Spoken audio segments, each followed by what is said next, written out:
Vanguard, the $8 trillion financial empire. How did one man turn a simple idea into an $8 trillion empire that changed the way millions of people invest their money?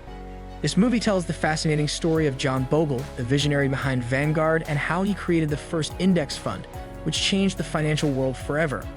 Are you interested in how Vanguard became one of the biggest names in global finance and what we can learn from Bogle's groundbreaking strategies? Don't leave yet, this is great. John Bogle, the trailblazing founder of Vanguard, transformed the financial landscape and permanently altered the mutual fund sector. His groundbreaking launch of the first index fund in 1976 upended the market for investment techniques and paved the way for Vanguard's success, which by 2023 had expanded to become an $8 trillion financial behemoth. This trip is a reflection of Bogle's financial acumen as well as his fortitude and tenacity, which were honed by his personal hardships. The early adversities that influenced John Bogle's perspective. The path to success for John Bogle was not simple or easy. Born in 1929, Bogle went through a challenging upbringing characterized by the Great Depression and individual struggles, such as his father's battle with alcoholism. The Bogle family struggled with these issues and his siblings were forced to work to help out around the house. Bogle developed a strong sense of resolve and a resilient spirit as a result of this misfortune, traits that would be crucial to his success throughout his career. Despite these difficulties, Bogle was an excellent student. At Princeton University, where he graduated as salutatorian, he authored a final thesis on the mutual fund industry that would eventually alter the trajectory of his life. Bogle's thesis presented his ideas for the open-ended investment company concept, catching the interest of Wellington Fund chairman and founder Walter Morgan. In 1951, Bogle's ideas impressed Morgan, who appointed him as his executive assistant. Early Wellington Fund success. After joining Wellington, one of the most well-known mutual funds at the time, Bogle's career took off. His distinct perspectives on the mutual fund sector, along with his adeptness in analysis, distinguished him from his peers. Bogle was instrumental in turning Wellington into one of the biggest mutual funds in the U.S. during the course of the following 35 years. During this time, he became well known for being a visionary and shrewd investor, which cemented his status as a prominent person in the financial industry. In 1958, despite a bull market that was thriving, Bogle took a risk. In an attempt to draw in investors, several mutual fund providers were introducing many funds, but Bogle recognized a weakness in the approach. Observing that balanced portfolios were becoming less common, he set out to question the direction the industry was taking. He established the Wellington Equity Fund in response, and it was successful right away. Bogle's standing as a progressive investor was strengthened by this fund's impressive performance and investor appeal. The speculative age and leadership's difficulties. In the 1960s, the mutual fund sector saw a significant upheaval that marked the beginning of what many have called the speculative era.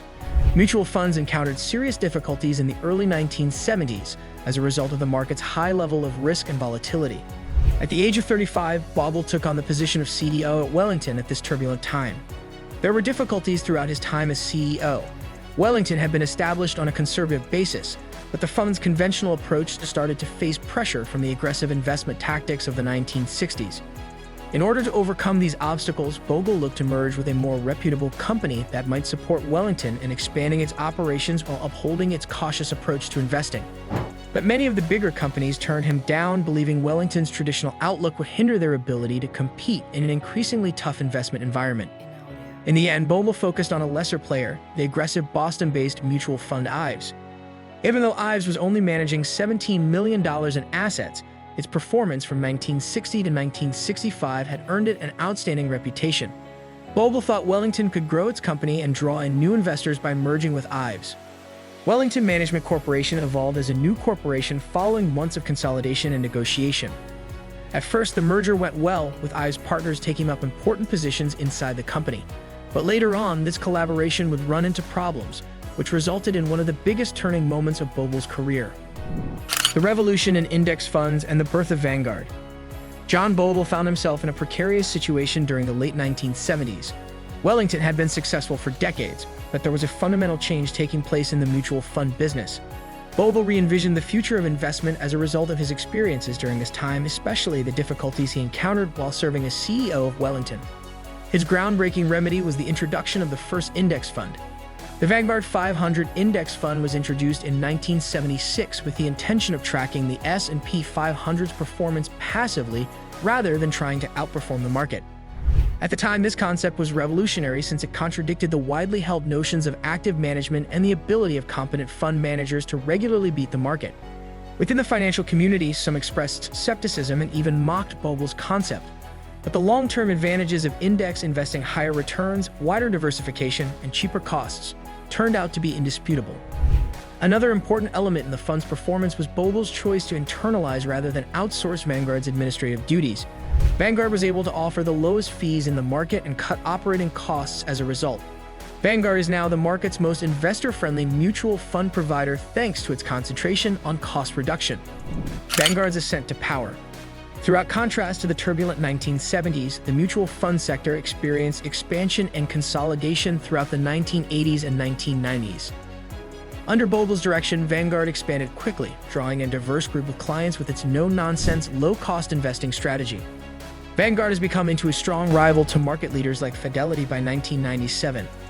Fidelity struggled to hold onto its market share after using aggressive marketing and a wide range of financial products to establish its dominance. Fidelity had a severe blow in 2006 when a currency depreciation caused its foreign bond fund, which was heavily invested in Mexican debt, to collapse. In the meantime, Vanguard's methodical, steady approach kept winning over investors and helped it soar. Exchange-traded funds, ETFs, started to gain traction in the 21st century as the mutual fund sector developed.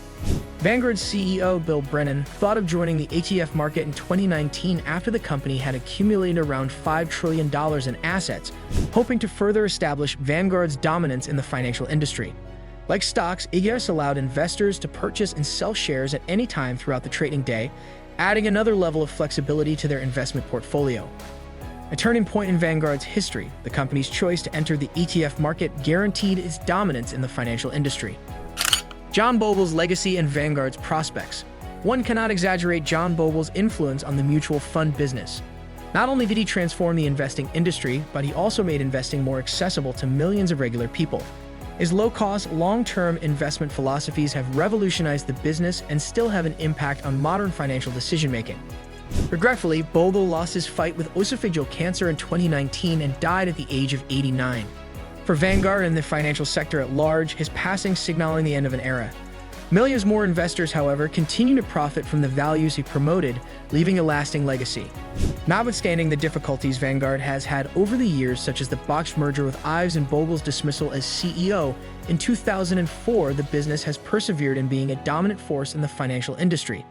The $8 trillion in assets held by Vanguard attests to the ongoing influence of Bogle's philosophy, and the company has a bright future ahead of it as it keeps innovating and growing its product line to cater to the demands of contemporary investors. The tale of Vanguard and John Bogle is one of tenacity, creativity, and a resolute dedication to the values of long-term investing and financial conservatism.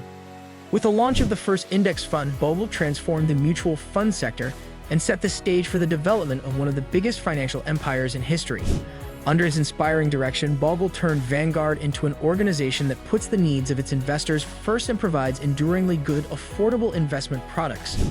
Millions of people's financial destinies are shaped by Bogle's impact, which is ingrained in Vanguard's DNA as the business expands and changes.